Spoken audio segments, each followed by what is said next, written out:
चलिए, जय हिंद दोस्तों, मेरा नाम तुषार है। सीजीपीएससी नॉलेज हब के इस यूट्यूब चैनल पे आप सभी का स्वागत है। भौतिक विज्ञान का सेकंड लेक्चर आज हम लोग लेकर आ रहे हैं। टॉपिक कवर अप करेंगे मोशंस एंड टाइप्स, मतलब गति के बारे में हम लोग पढ़ने वाले हैं।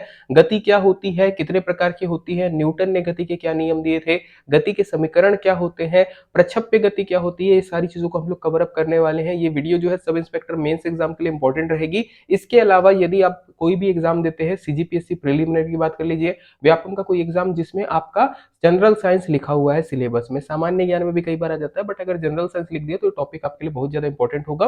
तो वीडियो को लाइक कर दीजिएगा, शेयर कर दीजिएगा। चैनल पे यदि नए हो या डेली चैनल पे वीडियो देखते हो पर सब्सक्राइब नहीं किया तो सब्सक्राइब कर दीजिएगा। सब इंस्पेक्टर मेंस एग्जाम के लिए अलग से हम लोगों ने प्लेलिस्ट बना दी है, वहां पर हमारी जो भी वीडियो है वो आते रहेंगी। इसके अलावा एडीओ का भी जो तैयारी कर रहे हैं उनके लिए भी अलग अलग प्लेलिस्ट बनी है, वहां पर भी आपको वीडियोस देखने को मिलेंगी। तो बिल्कुल चैनल को सब्सक्राइब करिएगा और वो प्लेलिस्ट को आप एक तरीके से देख सकते हैं, वहां पर आपको सारा सीक्वेंस में मिल जाएगा। टॉपिक की तरफ सीधा बढ़ेंगे। कुछ पहले इंपॉर्टेंट पॉइंट समझना पड़ेगा गति के लिए। तो गति के लिए सबसे पहले हम लोगों को पॉइंट समझना है विराम अवस्था। ये विराम अवस्था क्या होती है? सपोज मैं क्या करता हूं, एक पॉइंट बना लिया या एक लाइन बना लिया। अब इस लाइन पे मैंने कोई एक वस्तु रख दी, वो यहाँ पर है।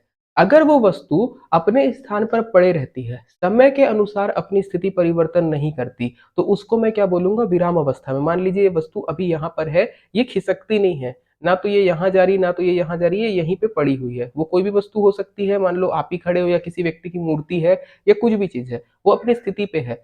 समय के साथ साथ वो अपनी स्थिति नहीं बदलती। याद रखिएगा, गति करना हम लोग क्या बोलते हैं? समय के साथ यदि आप अपनी स्थिति परिवर्तित करते हो मतलब आप गति कर रहे हो। तो यदि कोई वस्तु समय के साथ अपनी स्थिति परिवर्तित नहीं करती, आप 10 बजे देखे वो यही था, 11 बजे भी वही है, 10 घंटे बाद भी वही है, 100 घंटे बाद भी वही है, अनंत काल तक वो वही पड़ा है, मतलब क्या है? वो वस्तु विराम अवस्था में है। सिमिलरली अगर बात करेंगे गति की अवस्था क्या होती है, तो जब कोई वस्तु किसी दिशा में समान चाल से चल रही है तो वस्तु गति अवस्था में है। या हम लोग ऐसे बोल सकते हैं कि कोई वस्तु यदि समय के साथ अपनी स्थिति परिवर्तन करती है। मैंने देखा 1 बजे वस्तु यहाँ थी, 2 बजे आपको दिखती है यहाँ पहुंच गई, 4 बजे आपको दिखती है वो वस्तु यहाँ पहुंच गई, 10 बजे दिखता है वो वस्तु यहाँ पहुंच गई। तो जब वो समय के साथ अपनी स्थिति में परिवर्तन करती है, इसी को हम लोग बोलते हैं गति अवस्था में हम। सामान्य तौर पर अगर हम लोग देखेंगे तो क्या माना जाता है कि वस्तु स्थित है। ओके, हम लोग सापेक्षवाद के सिद्धांत में जाएंगे। तो कैसे है आप देखिएगा, एक समतल है या एक रोड है, इस रोड के सापेक्ष ये जो वस्तु है अपनी स्थिति बदल रही है, इसको हम लोग क्या बोलते हैं? गति करना। अगर ये रोड के सापेक्ष अपनी स्थिति पे ही खड़ी है, इसको हम लोग क्या बोलेंगे? विराम अवस्था में है। बट अगर बात करें वैज्ञानिक अरस्तू की, तो इनका मत क्या था कि ब्रह्मांड में जितने भी वस्तु है वो प्रत्येक वस्तु गतिशील है, ना कि विराम अवस्था में।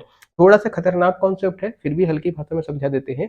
जैसे आप एक मूर्ति को देखोगे या एक पेड़ को देखोगे, पेड़ आपको क्या लगता है? वो स्थिर अवस्था में, वो स्थिर है, विराम अवस्था में लगता है। बट वो पेड़ पृथ्वी पे है या वो मूर्ति पृथ्वी पे है, और पृथ्वी तो सूर्य के चारों ओर चक्कर लगा रही है, तो मतलब वो वस्तु कहीं ना कहीं तो घूम रही है।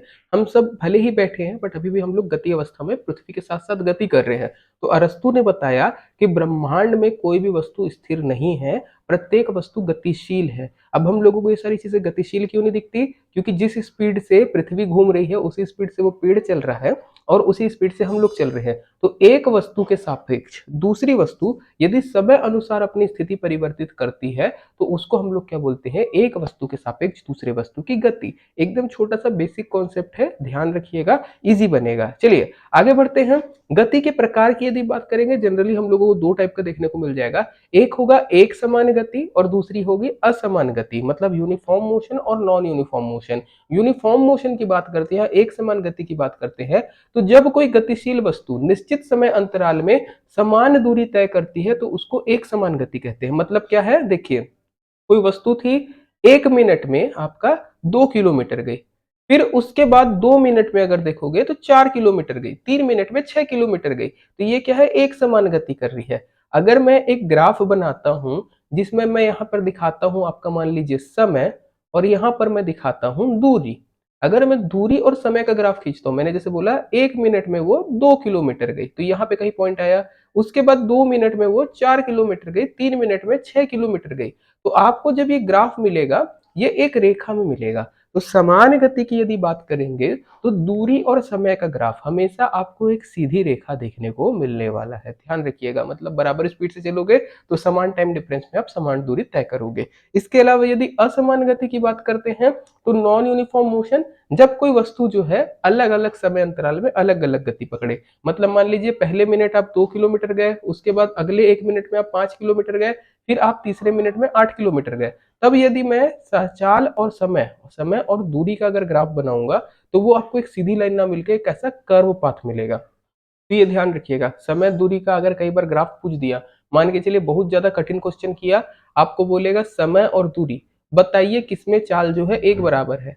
ओके, तो अगर चाल आपका एक बराबर है तो एक सीधी लाइन आएगी, अगर कर्व में आ रहा है मतलब चाल आपकी असमान है। अगर ये ग्राफ ऐसे बढ़ते हुए दिख रहा है मतलब आपका प्रति मिनट या प्रति समय जो है आपकी चाल बढ़ रही है। अगर ये ग्राफ कुछ ऐसा जाता, मान के चलिए ऐसा जाता, तो चाल आपकी क्या हो रही है, कम हो रही है। तो अगर बढ़ता है तो चाल बढ़ेगी, अगर घटता है तो चाल कम होगी, ये ध्यान रखिएगा। चलिए आगे आते हैं, दूरी की बात करते हैं। दूरी और विस्थापन ये थोड़ा बेसिक नॉलेज वाला कॉन्सेप्ट है जिसको समझने में थोड़ी दिक्कत होती है। क्या बोलते हैं देखिए, क्योंकि दोनों चीज सेम लगती है, डिस्टेंस हो या डिस्प्लेसमेंट हो सेंस लगता है, बट फिजिक्स की बात में हम लोगों को थोड़ा सा अलग काम करना है। तो किसी दिए गए समय अंतराल में वस्तु द्वारा तय की गई मार्ग की लंबाई को दूरी कहते हैं। ये एक अदिश राशि है, याद रखिएगा, इस पर दिशा का कोई फर्क नहीं पड़ता, हमेशा पॉजिटिव होगी।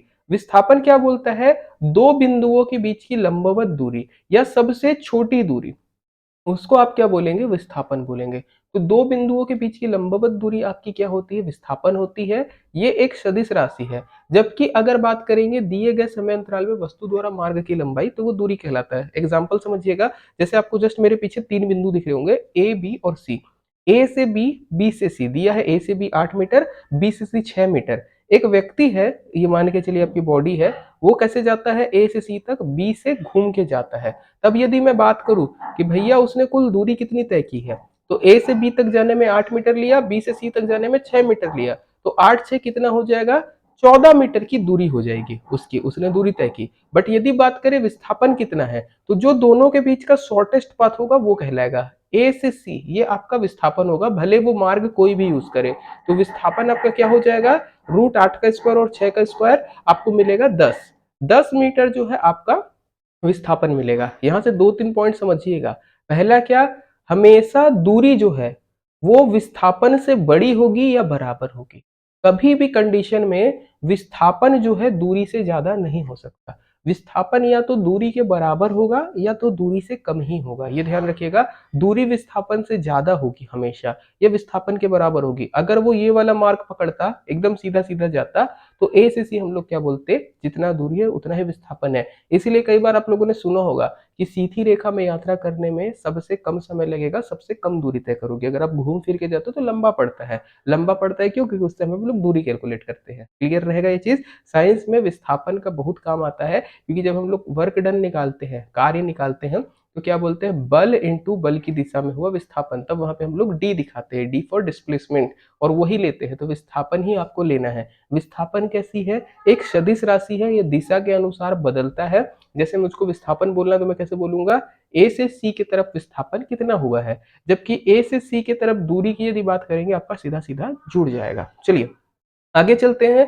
दूरी और विस्थापन के बारे में अगर हम लोग अंतर देखेंगे तो समझते हैं क्या होता है। तो दूरी जो है इसका मान पथ पर निर्भर करता है। आप जिस रास्ते से जाओगे उसका आपका पूरा डिस्टेंस जोड़ना पड़ेगा, वही आपकी दूरी होगी। जबकि विस्थापन का मान जो है वस्तु के प्रारंभिक और अंतिम बिंदुओं पर पड़ता है। जैसे अगर मान के चलिए पॉइंट ए है, पॉइंट बी है, ए से बी तक जाने के अलग अलग रास्ते हैं। कभी आप ऐसे जा रहे हो, कभी ऐसे कर्व लेके जा रहे हो, कभी ऐसे पूरा इस पेज पे आप घूम के आ रहे हो, अलग अलग तरीके से जा सकते हो। तो दूरी क्या है आपका, दूरी डिपेंड करता है आपने कौन सा मार्ग पकड़ा। जैसे गूगल मैप में आप जाओगे अलग अलग रास्ते दिखाता है, तो जो भी रास्ता आप चुनोगे उसके हिसाब से वो दूरी बताता है। तो दूरी उस डिस्टेंस के बारे में है कि आप कौन सा रास्ता पकड़ते हो। जबकि विस्थापन क्या है, पॉइंट ए से पॉइंट बी के बीच में न्यूनतम डिस्टेंस कितना है, लंबवत दूरी कितनी है, उसी को बोलते हैं। दूरी एक अदिश राशि है, इसका दिशा से कोई परिवर्तन नहीं पड़ता इसके मान पर। जबकि विस्थापन एक सदिश राशि है, ध्यान रखिएगा, ये दिशा के अनुसार चेंज होता है। दूरी हमेशा अशून्य संख्या होगी। अगर आप पॉइंट ए ले लीजिए, पॉइंट बी ले लीजिए, एकदम क्लोज में भी ले लीजिए, फिर भी अगर मैं बोलूंगा तो अगर आप अपनी जगह से थोड़ा सा भी आगे बढ़ते हो तो वो पॉजिटिव ही मिलेगा। तो पॉजिटिव रहेगी दूरी, हमेशा शून्य से ज्यादा होगी। जबकि विस्थापन की बात करेंगे तो ये धनात्मक भी हो सकता है, ऋणात्मक भी हो सकता है, शून्य भी हो सकता है। तो विस्थापन आपका तीनों वैल्यू देख सकता है, दूरी केवल पॉजिटिव वैल्यू देगी। वस्तु का विस्थापन शून्य होगा तो दूरी भी शून्य हो सकती है और ना भी हो सकती है। मतलब मान के चलिए यदि किसी वस्तु का विस्थापन शून्य है तो हम लोग ऐसा नहीं बोल सकते कि उसके द्वारा तय की गई दूरी भी जो है शून्य है। ओके, जबकि आपका दूरी शून्य होने पर विस्थापन शून्य ही होता है। ये पॉइंट को भी क्लियर करते हैं। कैसे करेंगे क्लियर, समझिए यहाँ पर। ओके, आप क्या करते हो, एक पॉइंट ले लिए ए। अब एक पॉइंट ए से आप वृत्ताकार पथ पे घूमते हो, सर्कुलर घूमते हो। ओके, तो अगर मैं मान लेता हूं इसकी त्रिज्या कितनी है आर, मैं बोलूंगा आपने कितनी दूरी तय की ए से ए तक आने पे, तो परिधि के बराबर होगा 2 पाई आर। ये मेरी दूरी है, दूरी हमेशा धनात्मक होगी। बट विस्थापन की बात करते हैं, आपका प्रारंभिक बिंदु और अंतिम बिंदु सेम है, जहां से शुरू किया आपने वहीं खत्म किया, तो विस्थापन आपका शून्य होगा। तो दूरी धनात्मक हो सकती है, विस्थापन भले आपका शून्य हो। तो विस्थापन भले शून्य होगा, दूरी धनात्मक हो सकती है। पर अगर आप मान के चलिए कि एक बार आपने विस्थापन शून्य रख दिया, दूरी धनात्मक हो गई। अब मान के चलिए आपका विस्थापन भी शून्य है और दूरी भी शून्य है। दूरी शून्य मतलब आपने बढ़ा ही नहीं, जैसे आप हल्का सा भी पॉइंट से खिसकोगे वो दूरी में पॉइंट हो जाएगा। अगर मैं बोलता हूं दूरी शून्य है मतलब अपनी जगह से हिले नहीं, तब विस्थापन भी शून्य ही होगा। तो ये पॉइंट ध्यान रखिएगा, विस्थापन शून्य होगा, दूरी भले शून्य ना हो चलेगा, बट इन केस अगर दूरी शून्य हो गई, दूरी शून्य होने का मतलब आपने अपनी स्थिति परिवर्तित नहीं की, तब विस्थापन भी शून्य रहेगा। अगर आप घूम के आ जाते हो तो वो आपने दूरी चल ली 2 पाई आर, भले विस्थापन शून्य हो। थोड़ा सा कंफ्यूजिंग लग रहा होगा, इतना ध्यान रखिएगा। विस्थापन आपका शून्य हो सकता है पर दूरी का धनात्मक मान मिलेगा। बट इन केस अगर दूरी अगर शून्य है, मतलब क्या है कि आपने अपनी जगह नहीं बदली, तो विस्थापन आपका शून्य ही हो। इसका मान विस्थापन के बराबर या बड़ा होता है, हम लोगों ने अभी थोड़ा देर पहले देखा था। जबकि विस्थापन की बात करेंगे तो विस्थापन का मान दूरी के बराबर या हमेशा दूरी से छोटा ही होगा, दूरी से बड़ा कभी विस्थापन नहीं होगा, ये ध्यान रखिएगा। चलिए आते हैं चाल के बारे में बात करते हैं। चाल और वेग को परिभाषित करेंगे। तो चाल मतलब हमारा होता है स्पीड, किसी वस्तु द्वारा प्रति सेकंड में तय की गई दूरी को हम लोग चाल कहते हैं। कोई वस्तु है, हर सेकंड जितनी दूरी तय करेगी उसको हम लोग चाल बोलते हैं, स्पीड बोलते हैं। ये एक अदिश राशि है। जैसे एग्जांपल हम लोग लिखेंगे, रेल 10 मीटर प्रति सेकंड की चाल से चल रही है। जबकि वेग क्या होता है, विस्थापन परिवर्तन की दर। प्रति सेकंड वस्तु का विस्थापन कितना हुआ, ये हमारा क्या रहता है, वेग रहता है। याद रखिएगा, दूरी बटा समय मतलब चाल है, आपका वेग कब हो जाता है, विस्थापन बटे समय। इंग्लिश में बोलेंगे तो वेलोसिटी, वी से वेलोसिटी याद रखिएगा, वी से विस्थापन, वेलोसिटी बराबर विस्थापन बटे समय। जबकि speed is equal to distance upon time, math में हम लोग करते हैं। ये एक आपकी सदिश राशि हो जाएगी। जैसे यदि मुझको बताना है वेग कितना है, तो ऐसे बोलेंगे 10 मीटर प्रति सेकंड के वेग से पूर्व दिशा में जा रहा है। जबकि यदि बात करते हैं त्वरण की, एक्सेलरेशन की, तो त्वरण क्या होता है, वस्तु के वेग में परिवर्तन की दर। इसको हम लोग क्या बोलते हैं, त्वरण। मतलब ये भी क्या समझिएगा, कोई वस्तु है, मान के चलिए पहले 10 किलोमीटर प्रति घंटे की चाल से चल रही थी, फिर स्पीड हो गई उसकी 20 किलोमीटर प्रति घंटा, फिर हो गई 30 किलोमीटर प्रति घंटा। ऐसे वो क्या कर रहा है, समय के अनुसार अपनी स्पीड बढ़ा रहा है। जैसे आप सिग्नल में हो, सिग्नल में, रेड सिग्नल में रुके थे, फिर स्पीड बढ़ाते हो, तो कैसे हर सेकंड आपकी स्पीड बढ़ती है। तो एक कांस्टेंट दर से यदि स्पीड बढ़ती है, उसी को हम लोग त्वरण बोलते हैं। मतलब समय अंतराल में जो आपका वेग परिवर्तन होता है उसको कहा जाता है त्वरण। तो यही चीज लिखा हुआ है, वेग परिवर्तन की दर। जब भी दर आता है मतलब क्या होता है, बटा समय। तो वेग परिवर्तन की दर को हम लोग त्वरण बोलते हैं। त्वरण बराबर वेग बटा समय, या ए इज इक्वल टू हम लोग बोल सकते हैं velocity upon time, v by t से इसको दर्शाते हैं। मात्रक क्या होता है, मीटर प्रति सेकेंड। एग्जाम्पल के लिए आप जैसे एक सिग्नल वाला ले सकते हो। जैसे सिग्नल आपका छूटा, आप स्पीड बढ़ाते हो, जीरो से स्पीड आपकी 80 90 100 तक जाती है, लगातार स्पीड बढ़ रही है, वो क्या है, त्वरण है। एग्जाम्पल दूसरा क्या हो सकता है, अगर आप ऊपर से कोई चीज नीचे फेंकोगे, तो वो जैसे जैसे नीचे आएगा पृथ्वी का गुरुत्वाकर्षण उसकी स्पीड बढ़ाते जाता है। इसी को बोलते हैं हम लोग क्या, आपका त्वरण। जो पृथ्वी की ओर गिरती हुई वस्तु रहती है, वो उसका त्वरण प्रति सेकंड बढ़ता है। जैसे हम लोग अगर जी की बात करेंगे, उसके वेग को बढ़ाता है, जो हमारा अप्रोक्सीमेट वैल्यू लेते हैं 9.8 है ना, मीटर पर सेकेंड स्क्वायर। ये आपका क्या है, वस्तु का त्वरण है। ओके, चलिए आगे बढ़ते हैं। चाल और वेग, इसमें भी डिफरेंस समझने की कोशिश करेंगे। तो चाल, किसी वस्तु की चाल धनात्मक या शून्य हो सकती है, ऋणात्मक नहीं हो सकती। जबकि वेग की बात करेंगे तो वस्तु का वेग धनात्मक, ऋणात्मक, शून्य भी हो सकता है। आप अगर डायरेक्शन को देखोगे, जिस डायरेक्शन में आपको वेग चाहिए था उसके जस्ट अपोजिट डायरेक्शन में आया तो वो ऋणात्मक लेंगे। ओके, चाल जो है हमेशा एक अदिश राशि रहेगी, क्योंकि इसमें दिशा नहीं होती। जबकि वेग एक सदिश राशि है, इसमें वस्तु के परिमाण के साथ दिशा की भी आवश्यकता होती है। एसआई मात्रक में कोई फर्क नहीं है, दोनों का एसआई मात्रक आपका मीटर पर सेकेंड ही होगा। इसका मान वेग के बराबर या उससे अधिक होता है, जबकि वेग का मान चाल के बराबर या उससे कम होता है। याद रखिएगा, चाल का मान ज्यादा रहेगा, वेग का मान चाल से कम हो सकता है बराबर। समय अंतराल के लिए चाल के मान अलग हो सकते हैं, किसी भी समय अंतराल के लिए चाल के मान अलग हो सकते हैं, बल्कि किसी समय अंतराल के लिए वेग का मान केवल एक ही दिशा में होता है, ये ध्यान रखिएगा। चलिए आते हैं त्वरण। त्वरण हम लोग अभी थोड़ा देर पहले देखे थे, वही है वेग परिवर्तन की दर को त्वरण कहते हैं। फॉर एन एग्जाम्पल, पृथ्वी की ओर से गिरती हुई वस्तु का त्वरण प्रति सेकंड बढ़ता है। यदि किसी गतिशील वस्तु का वेग समय के साथ बढ़ता है तो उत्पन्न त्वरण धनात्मक होता है। यदि कम होता है तो उसको हम लोग क्या बोलेंगे, ऋणात्मक होता है। ओके, इसको समझ लीजिएगा थोड़ा सा कैसे है। एग्जाम्पल क्या ले लेंगे हम लोग, वही वाला बाइक वाला। पहले आप क्या करते हो, पहले अपनी बाइक की स्पीड बढ़ाते हो। ओके, पहले आप मान लो 10 किलोमीटर प्रति घंटे से चल रहे थे, फिर 20 किए, फिर 30 किए, फिर 40 किए, फिर 50 किए। प्रति सेकंड अगर आप अपने त्वरण को बढ़ाते हो, स्पीड को बढ़ाते हो, तो स्पीड जब समय अनुसार बढ़ेगी तो वो क्या है, आपका त्वरण है, एक्सेलरेशन जिसको बोलते हैं अंग्रेजी में। ओके, आप गाड़ी को एक्सेलरेट कर रहे हो, स्पीड उसकी बढ़ा रहे हो। बट मान लीजिए सामने कोई व्यक्ति आ गया, तो आप क्या करोगे, ब्रेक लगाओगे। तो ब्रेक में भी कैसे होगा, आपकी स्पीड 50, 50 से फिर 40, 40 से 30, 30 से 20, 20 से 10 ऐसे रुकेगी। यदि आपकी वस्तु का वेग समय के साथ साथ कम होता है और एक स्थिति पे शून्य आ जाता है, शून्य आए या ना आए कोई फर्क नहीं पड़ता, अगर लगातार आपका वेग कम होते जा रहा है तो इसको हम लोग क्या बोलेंगे, त्वरण बोलेंगे। पर कैसा वाला, ऋणात्मक। अगर बढ़ाएगा तो धनात्मक, अगर कम करेगा तो ऋणात्मक। और ऋणात्मक त्वरण को ही हम लोग क्या बोलते हैं, मंदन। याद रखिएगा। ओके, चलिए नोट ध्यान रखिएगा, किसी गतिशील वस्तु का त्वरण भी वेग के समान ही धनात्मक, ऋणात्मक या शून्य हो सकता है। शून्य कब होगा ये भी समझ लीजिए, अगर आप पप्पा की गाड़ी में बैठे हो, पापा लोग कैसे गाड़ी चलाते हैं, एकदम कांस्टेंट 30 की स्पीड में रखे हैं, चाहे जो हो जाए, उनकी गाड़ी 30 के ऊपर नहीं जाती, 30 के नीचे नहीं जाती, बराबर 30 में चलते रहती है। तो यदि समय के साथ वेग में परिवर्तन नहीं हो रहा, ना तो वो बढ़ रहा है ना तो वो घट रहा है, मतलब त्वरण वहां पे शून्य है। अगर समय के साथ आपका वेग बढ़ता है या घटता है तो अब आप बोलते हो कि त्वरण जो है धनात्मक है या ऋणात्मक है। अगर वेग ना तो बढ़ रहा है ना तो घट रहा है तो त्वरण क्या हो जाएगा, शून्य। जो कांस्टेंट वेलोसिटी होती है उसमें हम लोग हमेशा क्या बोलते हैं, एक्सेलरेशन कितना है, 0 है। चलिए आगे चलेंगे हम लोग, गति के समीकरण। 3 समीकरण दिए गए हैं गति के, जो इससे रिलेटेड न्यूमेरिकल है, आप बताइएगा, अगर आवश्यकता होगी तो हम लोग कराएंगे।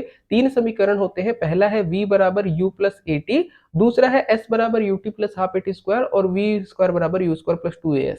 ये क्या है, एक रैखिक गति में, एक रैखिक जो गति कर रहा है कोई भी वस्तु, उसके लिए स्थिति की परिभाषा या स्थिति या वेग निकालने के लिए काम आते हैं। जहां पर v क्या होता है, v होता है उस वस्तु या पिंड का अंतिम वेग, लास्ट वेलोसिटी हमको जो दी है वो।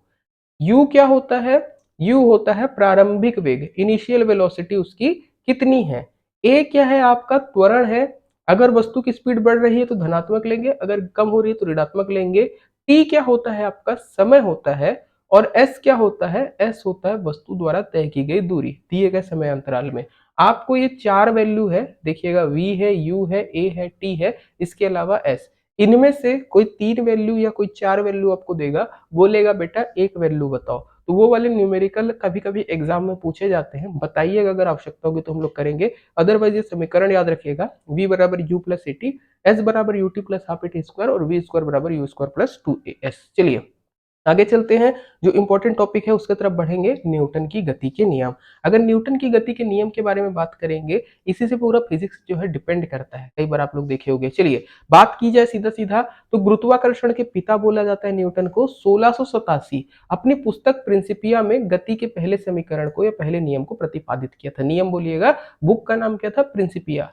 अब सीधा सीधे नियम की तरफ बढ़ेंगे, 3 नियम है, तीनों को समझते हैं, इससे रिलेटेड क्वेश्चन बहुत सारे आते हैं एग्जाम्पल से। ओके, तो न्यूटन की गति का पहला नियम, इसको जड़त्व का नियम भी बोलते हैं, द लॉ ऑफ इनर्शिया।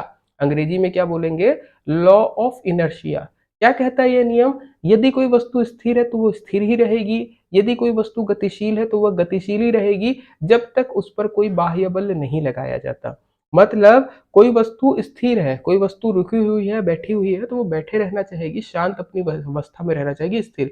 अगर कोई गति कर रही है तो वो गति करते ही रहना चाहेगी, जब तक कि उस पर कोई बाहरी बल ना लगाया जाए। मतलब इसको हम लोग ऐसे भी बोल सकते हैं कि बल वो बाहरी कारक होता है जिसकी वजह से कोई वस्तु जो है अपनी स्थिति परिवर्तन करती है, अपनी अवस्था में परिवर्तन करती है। कैसे? अगर वो स्थिर अवस्था में तो वो गतिशील अवस्था में आ जाएगी, या वो गतिशील अवस्था में है तो वो स्थिर अवस्था में आ जाएगी। तो इस प्रकार से भी बोल सकते हैं कि बल वो बाहरी कारक है जो किसी वस्तु की अवस्था में परिवर्तन करने की कोशिश करता है। भले वो सफल हो या ना हो बात अलग आ जाएगी, पर कोशिश करेगा। तो न्यूटन का पहला नियम इंपॉर्टेंट हो जाएगा। कैसे? तो सबसे पहला, ये नियम को जड़त्व का नियम या जड़ता का नियम भी बोलते हैं या इनर्शिया बोलते हैं। जो चीज जैसी है वो वैसी ही रहना चाहती है। दूसरा, ये नियम इंपॉर्टेंट हो जाता है क्योंकि ये बल को परिभाषित करता है। ये डेफिनेशन देता है फोर्स की। फोर्स के बारे में अगर हम लोग बात करते हैं, बल वो बाहरी कारक हो जाएगा जो किसी वस्तु की अवस्था में परिवर्तन करता है। जैसे जो स्थिर थी वो स्थिर ही रहना चाहती, बाहर से बल लगा तब वो अपनी अवस्था बदली और गतिशील में आई। जैसे गति अवस्था में, जैसे मान लो एक बॉल रख दिया आप टेबल के ऊपर, वो अनंत काल तक उस टेबल पर बैठे रहेगी, है ना। अगर मैं उसको हल्का सा धक्का दूंगा तब वो चलना शुरू करेगी या डोलेगी, हो सकता है टेबल के नीचे गिरेगी। ये कब पॉसिबल है? ये तब पॉसिबल है जब बाहर से कोई बल उस पर लगाया जाए, अदरवाइज नहीं। तो बल वो बाहरी कारक है जो किसी वस्तु की अवस्था में परिवर्तन करता है। अगर वो गति कर रही थी तो उसको रोकने की कोशिश करेगा, या रुक रही थी तो उसको चलाने की कोशिश करेगा। ओके, क्लियर रखिएगा। इसी से रिलेटेड एग्जांपल आप देख सकते हो, एक वही है ये बॉल का, कि बॉल जो थी स्थिर थी, जब तक उसको लात नहीं पड़ी तब तक वो गति अवस्था में नहीं आई। अब लात पड़ती है, वो गतिशील अवस्था में आ गई, अब वो उड़ रही है, अब वो गति करना चाहेगी जब तक उसको बाहर से कोई रोके नहीं। तो बाहर से रोकने के लिए जैसे आपका गोलकीपर हो गया या नेट हो गया, जब वो नेट है उस पर बाहर से बल लगाएगा तब वो बॉल जो है आके रुकेगी। चलिए आगे बढ़ते हैं। न्यूटन की गति के नियम के उदाहरण देखेंगे तो इसमें से बहुत सारे पूछे जाते हैं। जैसे सबसे पहला है, ठहरी हुई मोटर गाड़ी या रेलगाड़ी अचानक चल पड़ने पर उसमें बैठे यात्री का पीछे की ओर झुक जाना। कभी आप बस वगैरह में सफर करे होगे तो बस में जैसे खड़ी है, अचानक में बस जैसे चलना शुरू होती है तो व्यक्ति क्या होता है, पीछे की तरफ गिरता है ना। ऐसा क्यों होता है? तो ऐसा इसलिए होता है कि जैसे आप मान के चलिए ये बस में बैठे हैं, ये बस का सरफेस है, अब हम लोग क्या खड़े रहते हैं, तो हम लोग खड़े हैं कुछ इस प्रकार से, हमारा शरीर जो है बस से कनेक्टेड कहाँ रहता है, केवल पैर के थ्रू रहता है। ये पैर आप देखोगे बस की बॉडी के साथ जुड़ा हुआ है। बस खड़ी है, हम लोग भी खड़े हैं। बस जब आगे जाने की कोशिश करती है तो क्या होता है, हमारा जो पैर बस के साथ कनेक्टेड है वो बोलता है चलो बेटा हम आगे चलेंगे, बट शरीर तो रुका हुआ है। शरीर क्या रुका रहना चाहता है, तो वो रुके ही रहना चाहता है, और हमारा सिर जो है इसीलिए पीछे की तरफ हो जाता है। बस आपके पैर के नीचे से आगे निकल गई, सिर आपका वहीं खड़ा है, तो ऐसे लगता है हम लोग पीछे की तरफ जा रहे हैं। इसको हम लोग क्या बोलेंगे, जड़ता। ओके, कैसी जड़ता? विराम अवस्था की जड़ता। विराम अवस्था की जड़ता मतलब आप रुके हुए थे, आप रुके ही रहना चाहते थे, नीचे की चीज चलने लगी, तो ये क्या है, विराम अवस्था का जड़त्व। इसी का जस्ट अपोजिट कर दीजिए, आपकी बस चल रही थी चल रही थी चल रही थी, अचानक में ब्रेक मार दी, अब आपका पैर जो है बस के साथ रुक जाएगा, बट शरीर जो है इधर जाना चाहता है, और शरीर इधर जाना चाहता है तो आप क्या आगे की तरफ गिरोगे। तो ये क्या हो जाएगा आपका, विराम अवस्था की जगह पे चलने वाली जड़ता। ओके, मतलब हम जो थे गति में थे, तो गति अवस्था की जड़ता ये कहलाएगा। जड़त्व सिमिलर है, कोई भी दिक्कत नहीं है, इजी है। अगर आप रुके थे और चीज चलने लगी, मैं ठहरा रहा जमी चलने लगी, वो हो गया आपका क्या, विराम अवस्था की जड़ता। अचानक में आप चल रहे थे, जमी ठहर गई, तो वो क्या हो गया, गति वाली जड़ता। आप पीछे गिरोगे तो विराम अवस्था की, आगे गिरोगे तो गति अवस्था की जड़ता है, ध्यान रखिएगा। चलिए इसी का एग्जाम्पल है, हमारे पास एक फोटो है। जैसे अगर आप मान लो बाइक चला रहे हो, आप गति अवस्था में हो, ओके, बाइक के सामने अचानक में दीवार आ गई, बाइक तो रुक जाएगी टकरा के, पर आपका शरीर जो है वो आपको रुकने नहीं देगा, और आप क्या हो गए, ये कंडीशन में आ जाओगे, आप फेंका के बाहर चले जाओगे। तो आपका शरीर किस कारण से गया, जड़त्व के कारण से गया। कौन सा जड़त्व लगा, गति अवस्था का जड़त्व, क्योंकि आपकी गति ही आपको बाहर फेंकी। ओके, चलिए इसी से रिलेटेड और एग्जांपल है हमारे पास। जैसे कांच की खिड़की पर अगर गोली मारोगे तो छेद हो जाएगा। कभी देखिएगा, कांच की खिड़की पर पत्थर मारोगे तो टूट जाता है, पर अगर गोली मारोगे तो गोली में इतनी गति रहती है कि वो छेद करके बाहर निकल जाती है। क्यों? क्योंकि खिड़की जो है विराम अवस्था में रहना चाहती थी, विराम अवस्था में थी, और गोली आके निकल गई। कंबल को हाथ से पकड़ के डंडे से पीटोगे तो धूल के कण नीचे गिर जाते हैं। क्यों? क्योंकि धूल के कण स्थिर रहना चाहते थे, आपने कंबल को खिसका दिया, तो वो भी विराम अवस्था के जड़त्व के कारण नीचे गिरते हैं। पानी से भरे गिलास के ऊपर अगर आप कोई कार्ड रखते हो, उसके ऊपर सिक्का रखते हो और तेजी से खींचते हो तो सिक्का अंदर गिर जाता है, ना कि बाहर फेंकाता है। देखिएगा ये बहुत सारे एक्सपेरिमेंट आपको यूट्यूब में दिख जाएंगे, ये फर्स्ट लॉ ऑफ मोशंस के उन लोग करवाते हैं प्रैक्टिकल में, वहां पे दिख जाएगा। ऐसे एक बोतल लीजिए, गिलास लीजिए, उसके ऊपर सेलो टेप रखिए, ऊपर में सिक्का रखिए, ऐसे सेलो टेप के नीचे डंडा खींचिए और ऐसे मार दीजिए, आपका सिक्का या अंडा जो है वो नीचे गिर जाएगा। वो क्यों होगा? क्योंकि वो विराम अवस्था में रहना चाहता था, नीचे की चीज सरक गई है। ऐसी चलती बस से उतरने पर कुछ व्यक्ति थोड़ा देर के लिए दौड़ता है। अगर आप कभी चलती ट्रेन से उतरने की कोशिश किए होगे या चलती बस से उतरने की कोशिश किए होगे, आपको यही चीज बताई गई होगी कि ऐसे धरती पे उतर के रुकना नहीं, थोड़ा सा दौड़ना। दौड़ना क्यों पड़ता है? क्योंकि हमारा जो शरीर है उस गति में है। अगर हम धरती पर पैर रखेंगे और रुक जाएंगे तो ऊपर की बॉडी रुकेगी नहीं, और वो गति अवस्था के जड़त्व के कारण जो है, या गति की जड़त्व के कारण आगे की तरफ गिर जाएगी। लंबी कूद का खिलाड़ी जो होता है, वो कूदने के पहले आप देखोगे, जैसे फास्ट बॉलर है या लॉन्ग जंप का प्लेयर है, वो कूदने के पहले थोड़ा स्पीड पकड़ता है, दौड़ता है थोड़ा दूर तक, रनअप लेता है। क्यों रनअप लेता है? ताकि उसकी बॉडी जो है वो विराम अवस्था के जड़त्व को तोड़ पाए। तो ये हो गए हमारे जड़त्व। दोनों के एग्जाम्पल मैंने दे दिए हैं और ये एग्जाम्पल एग्जाम में पूछे जाते हैं। अगर एग्जाम्पल देखोगे, ये सिक्के वाला एग्जाम्पल है। आप एक खड्डा ले लीजिए, खड्डे के ऊपर सिक्का रखिए और जोर से खड्डे को खसका दीजिए। तो सिक्का क्या है उसको पता नहीं रहेगा, वो विराम अवस्था में रहेगा, नीचे से अवस्था गिर गई, सिक्का नीचे जाएगा। दूसरा आप देख सकते हो, ऐसा साइंस के एक्सपेरिमेंट लोग दिखाते हैं। जस्ट आपको देखने को मिल रहा होगा, एक व्यक्ति है, टेबल क्लॉथ रखा है, उसके ऊपर कुछ सामान है, टेबल क्लॉथ को जोर से खींचता है, सामान आपका नीचे नहीं गिरता, एक झटके में तेजी से खींचता है, तब होता है ये चीज। क्यों? क्योंकि जो ऊपर की चीजें हैं वो विराम अवस्था के जड़त्व में है, वो वहीं पे रहना चाहती है। चलिए आगे बढ़ते हैं।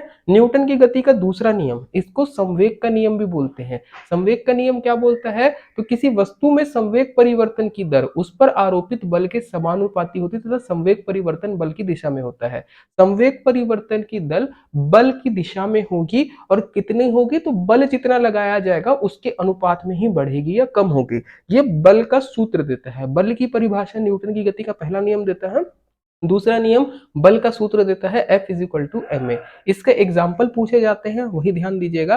तो सबसे बड़ी एग्जाम्पल है भारी हथौड़ा। अगर आप कभी खील ठोकने जाते हो दीवार पे, अगर आप हल्का हथौड़ा रखे हो, आधा किलो वाला या 1 किलो वाला, उससे आप ठोकोगे, आसानी से नहीं घुसेगा। बट वही चीज अगर आप भारी हथौड़े से करते हो तो आसानी से घुस जाता है। क्यों? क्योंकि भारी हथौड़ा जब चलता है, संवेग क्या होता है? द्रव्यमान इंटू वेग होता है, मास इंटू वेलोसिटी। तो जैसे आप वजन बढ़ा देते हो तो आपका संवेग बढ़ जाता है, इसलिए बल ज्यादा लगेगा। आपको कभी भी किसी वस्तु का बल बढ़ाना है, दो तरीका, या तो आप उसका द्रव्यमान बढ़ा दो या तो वेग बढ़ा दो। अब हथौड़ा मारने के लिए अगर हम लोग पकड़ते हैं, हाथ से एक प्रॉपर स्पीड से ही ले सकते हैं, अब वजन बढ़ाना पड़ेगा। तो अगर आप भारी हथौड़ा लेते हो या क्रिकेट खेलते हो और भारी बैट लेके चलते हो, तो भारी बैट से जब आप शॉट लगाओगे, गेंद दूर जाएगी। क्यों? क्योंकि आप घुमा तो रहे हो वही स्पीड से बॉल बैट को, बट जो बल्ले का वजन है, द्रव्यमान है, वो ज्यादा है। तो कभी भी अगर द्रव्यमान ज्यादा होगा तो वस्तु ज्यादा बल लेके चलेगी। ये कौन बोलता है? न्यूटन की गति का दूसरा नियम, ध्यान रखिएगा। हल्की गाड़ी की अपेक्षा भारी गाड़ी को गति पकड़ने और रुकने में अधिक समय लगता है। सिमिलर है, क्योंकि संवेग ज्यादा लगाना पड़ेगा, है ना। जैसे हम लोग बोलते हैं बल की परिभाषा कि जिसका द्रव्यमान ज्यादा है उसको खिसकाने के लिए बल ज्यादा लगेगा। तो भारी गाड़ी देखिएगा, उसको ढकेलने के लिए या उसको स्पीड पकड़ने के लिए ज्यादा बल की आवश्यकता है। वैसे ही अगर वो एक बार स्पीड पकड़ ली तो उसको रोकने के लिए भी ज्यादा बल लगेगा। वैसे ही अगर आप भारी गाड़ी के सामने आ जाओगे, आपको ज्यादा चोट लगेगी। सेम स्पीड से अगर साइकिल चल रही है उससे ठोकोगे तो कम चोट लगेगी। आप मान लो 20 की स्पीड में ट्रक चल रहा है, 20 की स्पीड में साइकिल चल रही है, किससे आप ठोकाना पसंद करोगे? दोनों में से एक से ठोकाना है।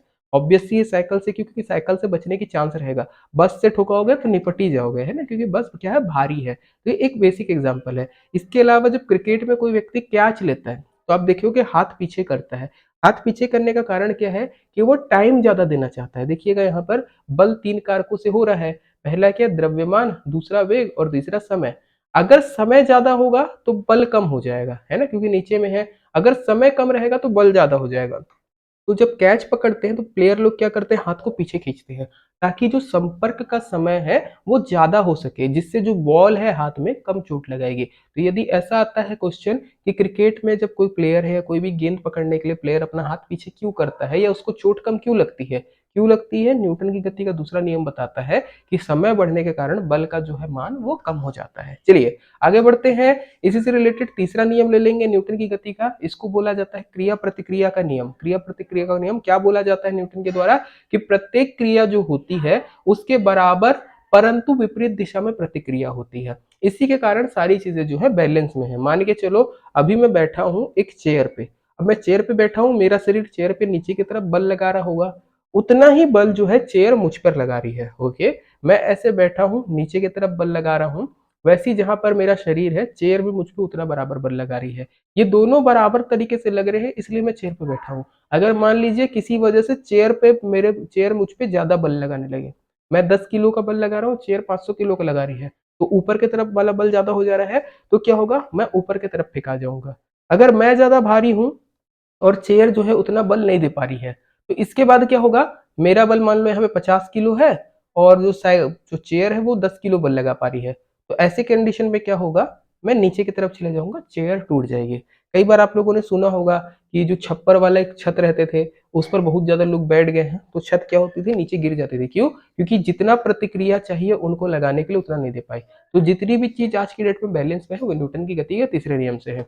फॉर एन एग्जाम्पल अगर आप देखोगे, जो प्रश्न पूछे जाते हैं उदाहरण, बंदूक से अगर आप गोली चलाए होगे कभी, तो हम लोग जो है पीछे की ओर धक्का मजबूत महसूस करते हैं। जैसे कभी भी राइफल वगैरह चलाओगे, देखे होगे आपका पीछे की तरफ ऐसे कंधा जाता है, बोलते हैं मजबूत कंधे वाला व्यक्ति होना चाहिए, इसी के कारण, है ना। या राइफल ले लो, या आप कोई भी ले लो, या पबजी अगर आप गेम खेले होगे, उसमें जो रिकॉल की समस्या आती थी, रिकॉइल आप लोग सुनोगे ना, बहुत ज्यादा होता है, जैसे गोली ऐसे चलाते हैं तो वो हिलता है। क्यों? क्योंकि न्यूटन की गति का तीसरा नियम बोलता है क्या, कि जैसे बंदूक की गोली आगे गई है, तो हम लोगों को पीछे की तरफ झटका लगेगा। ओके, रॉकेट का उड़ान भरना, वो भी इसी से रिलेटेड है। कुएं से पानी निकालने पे अगर रस्सी टूट जाए तो पीछे की ओर गिर जाना, ये भी है। सूखी भूमि पे अगर आप गिरते हो तो चोट ज्यादा लगती है, वो भी इसी का एग्जाम्पल है। मानव का चलना भी संभव हो पाता है न्यूटन की गति के तीसरे नियम से। नाव के किनारे पर अगर आप जाते हो, पीछे की ओर हट जाना, जैसे नाव के किनारे पे आप पहुंचे, नाव से कूदोगे तो नाव पीछे सरक जाती है, ये भी क्रिया प्रतिक्रिया का नियम पे है। तो ये सारी चीजें आपको एग्जाम्पल में दिख जाएंगी, मानव का चलना, ये सारा, ये न्यूटन की गति का तीसरा नियम है। देखिए रॉकेट नोदन भी आपको दिख रहा होगा, रॉकेट से जो गैसेस निकलती है वो नीचे की तरफ फोर्स लगाती है, और उसके कारण जो है वो एक प्रतिक्रिया बल लगता है, जो रॉकेट को ऊपर की तरफ लेके जाता है। डायरेक्शन बस ध्यान से देखते जाइए, कब समझ में आ जाएगा। जैसे स्केटबोर्ड है, आपने दीवार की तरफ बल लगाया, तो दीवार उसके विपरीत आपके तरफ बल लगाएगी, और आप ऐसे स्केटबोर्ड पहन के अगर दीवार को धक्का देते हो तो दीवार नहीं खिसकेगी, आप खिसक जाओगे। इंसान का चलना भी वैसी है। यहाँ पे आप देख सकते हो जो गेम्स होते हैं, जो आपके मॉल वगैरह में रहते हैं, वहां पर भी ये न्यूटन की गति के तीसरे नियम पे आएंगे। चलिए आगे बढ़ते हैं। न्यूटन की गति के तीसरे नियम के कुछ एग्जाम्पल, नाव में जैसे पीछे खींचना था, या बंदूक का चलना था, ये आप सब देख सकते हो। यहाँ पर हम लोग क्यों नीचे नाव पीछे की तरफ जाता है, क्योंकि नाव को संभालने के लिए कुछ नहीं है। हमने बल लगाया इधर, एक प्रतिक्रिया बल लगेगा इधर, जो नाव को सरका देगा। तो ऐसे केस में अगर नाव को कोई रोकने वाला है तो आप आराम से चले जाओगे, अदरवाइज आप नाव जो है पीछे खिसक जाएगी और नदी में गिर जाओगे। रॉकेट उड़ना, जो बलून में हवा भरते हैं और उसको छोड़ देते हैं, वो उड़ना, ये सब थर्ड लॉ ऑफ मोशन के एग्जाम्पल है। इसके अतिरिक्त बात करेंगे हम लोग नेक्स्ट टॉपिक की, वो होता है संवेग और आवेग। ये छोटे से टॉपिक है बट इंपॉर्टेंट है। संवेग क्या होता है, तो किसी वस्तु के द्रव्यमान और वेग के गुणनफल को उसका संवेग बोलते हैं, याद रखिएगा, द्रव्यमान इनटू वेग। इसका एग्जाम्पल क्या है, तो जो हल्का वाहन रहता है, वो भारी वाहन, अगर दोनों समान गति से चले तो भारी वाहन से ज्यादा चोट लगती है। इसको हम लोग पढ़ने वाले हैं, जस्ट लास्ट टॉपिक रहेगा हमारा नेक्स्ट, इसके बाद संवेग संरक्षण का नियम उस पे। तो अगर सेम स्पीड से चल रहा है एक हल्का वाहन एक भारी वाहन, तो आप जिससे ज्यादा चोट लगेगी वो कौन सा होगा, भारी वाहन से। क्यों? क्योंकि वो ज्यादा संवेग लेके चलता है। आवेग है, आवेग को क्या बोलते हैं हम लोग, बल इनटू लगाए गए बल का समय अंतराल। ये बेसिक सा है, याद रखिएगा। जितना आप फोर्स लगाते हो वो कितने समय के लिए फोर्स लगा, इन दोनों का अगर गुणनफल करते हो तो ये आपका क्या हो जाता है, आवेग हो जाता है। जैसे क्रिकेट में हम लोग सुनते हैं टाइमिंग का खेल रहता है। यदि आप क्रिकेट में बॉल को मार रहे हो, तो कितना देर तक आपका बैट बॉल को चोट करेगा, उसके ऊपर डिपेंड करता है कि आपका शॉट सिक्स जाएगा या आप आउट हो जाओगे। देखे होगे कई बार कि जब बैट्समैन ठीक से बॉल को टाइम नहीं कर पाता है, तो बीच में बॉल रुक जाती है, बाउंड्री में कैच हो जाता है। बल तो वो दोनों समय सही बराबर लगा रहा था, बट क्या होता है, बल कितना देर के लिए उस वस्तु जिसपे हम लोग बल लगा रहे संपर्क करता है, उसको देखते हैं। तो बल और जो बल पे वस्तु संपर्क कर रहा है, उन दोनों का गुणनफल, ये क्या कहलाएगा, आवेग। जब फुटबॉलर लोग फुटबॉल को भी किक करते हैं, अगर फुटबॉल को किक करते हैं और वो थोड़ा सा ज्यादा समय तक करेंगे, तो वो क्या होगा, फुटबॉल तेजी से जाएगा। सेम क्रिकेट में, तो एग्जाम्पल ध्यान रखिएगा। आवेग, आवेग का फॉर्मूला भी याद रखिएगा, बल इंटू लगाया गया बल का समय अंतराल। ये छोटा सा टॉपिक है। आते हैं नेक्स्ट चीज पे, संवेग संरक्षण का नियम। संवेग संरक्षण का नियम क्या बोलता है, कि ये जो पूरा, अगर हम लोग मान ले कि जो पिंड है या कोई भी निकाय है, एक हम लोग बाउंड्री पकड़ लेते हैं, मान लो ये एक बाउंड्री है हमारी, इसके आहार बाहर के हम लोगों को बल नहीं देखना है, इसके अंदर अगर हम लोग बाह्य बल शून्य है, मतलब इस निकाय पर कोई बाहर से बल नहीं लग रहा है, तो संपूर्ण वेग जो है संवेग वो संरक्षित रहेगा। मतलब क्या है, एक नॉर्मल भाषा में बताता हूं मैं आप लोगों को। बाहर से आप सोचो कि कोई बल नहीं लग रहा है, तो संवेग जो है वो संरक्षित रहेगा पूरे निकाय का। इस उसमें जितने भी आपके द्रव्यमान इंटू वेग है, जितना भी चीज है द्रव्यमान और वेग, ये आपको हमेशा क्या मिलेगा, बराबर मिलेगा। ये एक कांस्टेंट मिलेगा, m3v3 ऐसे कर लीजिएगा, आपको एक कांस्टेंट मिलेगा। इसका फॉर्मूला क्या हो जाता है, तो m1v1 is equal to m2v2। इसका एग्जांपल आप देखिएगा, दो चीज दिख रही है। जैसे यहाँ पे आपको 5 वाला सिस्टम वाला एक सिस्टम दिख रहा होगा पेंडुलम का। इसमें से अगर आप एक को उठाओगे और इधर एक चोट करेगा तो उधर एक जाएगा। सेम अगर यहाँ से दो आएंगे तो दो जाएगा, तीन आएंगे तो तीन जाएगा। एक साइंस का एक्सपेरिमेंट है। दूसरा एक्सपेरिमेंट आप ले सकते हो, हल्की गाड़ी और भारी गाड़ी। अगर मान लीजिए आमने सामने की टक्कर होती है हल्की गाड़ी और भारी गाड़ी की, तो आप देखोगे जो भारी गाड़ी है वो तो थोड़ा स्पीड कम होगी, पर हल्की गाड़ी ज्यादा फोर्स से फेंकेगी। ये संवेग संरक्षण का नियम है। सिमिलर आप ले सकते हो वही बंदूक की गोली वाला, कि जब बंदूक से गोली चलती है राइफल से तो हमको पीछे की ओर धक्का लगता है, पर वो पीछे की ओर धक्का जो लग रहा है वो तीसरा नियम बता देता है, पर कितनी स्पीड से गन पीछे आएगी। गोली तो काफी तेज जाती है क्योंकि गोली हल्की है, पर गन भारी है तो वो कम स्पीड से पीछे जाती है। ये सारे के सारे संवेग संरक्षण के रहेंगे। अगर नहीं समझ में आया होगा प्लीज बताइएगा, हम लोग और एक्सप्लेन करने की इसको कोशिश करेंगे। आगे बढ़ते हैं। लास्ट टॉपिक रहने वाला है आज का प्रक्षेप्य गति। अगर ये टॉपिक पसंद आएगा इसके बाद हम लोगों को सर्कुलर मोशन में जाना है। बताइएगा, आप लोगों के लाइक करने के ऊपर डिपेंड करेगा हम लोग आगे वीडियो लेके आएंगे या नहीं लेके आएंगे। इसके प्रक्षेप्य गति की बात करते हैं, प्रोजेक्टाइल मोशन की। तो यदि गुरुत्वाकर्षण के प्रभाव में किसी भी पिंड को हम लोग खींचते हैं तो वह एक वक्र पथ पर गति करता है, जिसको हम लोग क्या बोलते हैं, प्रक्षेप्य गति। जैसे देखिए एक बॉल को मैंने हवा में फेंका, पर पृथ्वी का गुरुत्वाकर्षण क्या कर रहा है, उसको नीचे लाने की कोशिश कर रहा है। ये कब तक करेगा, जब तक वो चीज धरती पे ना आ जाए। तो मोशन आपको कैसे देखने को मिलेगा, कुछ इस प्रकार का। या मैंने एक तोप से गोला छोड़ा, वो सीधा जाना था, पर गुरुत्वाकर्षण क्या बोलता है उसको, तो नीचे जा। तो वो सीधा ना जाकर वो कुछ ऐसा जाता है। इसी मोशन को बोला जाता है प्रक्षेप्य गति या प्रोजेक्टाइल मोशन। हमेशा ध्यान रखिएगा, क्वेश्चन पूछा नहीं बट पूछ सकता है, इसका पथ कैसा होता है। तो हमेशा इसका पथ परवलयाकार होता है, यह ध्यान रखिएगा। पैराबोलिक पथ, ये जो ये वाला शेप आपको दिख रहा है ना, इसको बोलते हैं परवलयाकार पथ। तो प्रक्षेप्य पे कभी भी गति होगी। आप क्रिकेट में शॉट मारे जो बॉल जाएगी, या अगर आप भाला फेंकते हो जो भाला जाएगा, जो भी चीज आप आसमान में फेंक रहे हो, चाहे कितना भी सीधा फेंक लो, वो धरती पर अगर वापस आता है वो आपका पैराबोलिक पाथ पे आएगा। इसके एग्जाम्पल पूछे जाते हैं, जैसे तोप से छूटने वाला गोला जो होता है, जैसे आप तोप से गोला फेंकोगे वो हमेशा एक प्रोजेक्टाइल मोशन धारण करेगा, पैराबोला स्थिति में आएगा। हवा में अगर आप कोई बॉल फेंकते हो वो भी सेम है। छत से अगर आप कोई पेड़ फेंक देते हो वो भी सेम आएगा। ईंधन अगर समाप्त हो गया, रॉकेट जा रहा था, रॉकेट का ईंधन समाप्त हो गया, तो वो भी क्या है, अब गुरुत्वाकर्षण के प्रभाव में नीचे आएगा। तो ये सारे के सारे आपके प्रोजेक्टाइल मोशन को ही पकड़ते हैं। इसके लिए जो क्वेश्चन आते हैं वो यहां से भी आते हैं, सूत्र बताइए। ओके, और कई बार आपसे पूछता है इसकी वैल्यू बताइए। तो उड्डयन काल, ये कितने टाइम तक हवा में रहेगा। जैसे आपने कोई वस्तु को फेंकी ऊपर में, तो उड्डयन काल कितने समय तक ये हवा में रहेगा, टाइम ऑफ फ्लाइट, इसके बारे में डिफाइन करता है। तो आप धरती से किस कोण पर फेंक रहे हो वो डिपेंड करता है। तो उड्डयन काल की यदि बात करेंगे तो फॉर्मूला होता है 2u sin थीटा बाई जी, ये याद कर लीजिएगा। ऊंचाई का होता है U square sine square 2 theta by G. और परास, रेंज, कितना आपका दूर जाएगा, ये रेंज होती है परास, इसकी वैल्यू होती है U square sign 2 theta by जाए।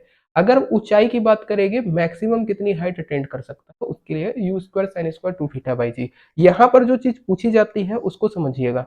अगर आप कोई चीज को अधिकतम ऊंचाई पर फेंकना चाहते हो तो कितने डिग्री कोण से फेंकोगे, कितना थीटा की वैल्यू होगी, ये पूछेगा अधिकतम ऊंचाई के लिए। या फिर आप अधिक दूर तक फेंकना चाहते हो तो कितना आपका कोण होना चाहिए, ये। तो याद रखिएगा, अगर आपको अधिकतम ऊंचाई चाहिए तो आपको 90 डिग्री पे वस्तु को फेंकना पड़ेगा।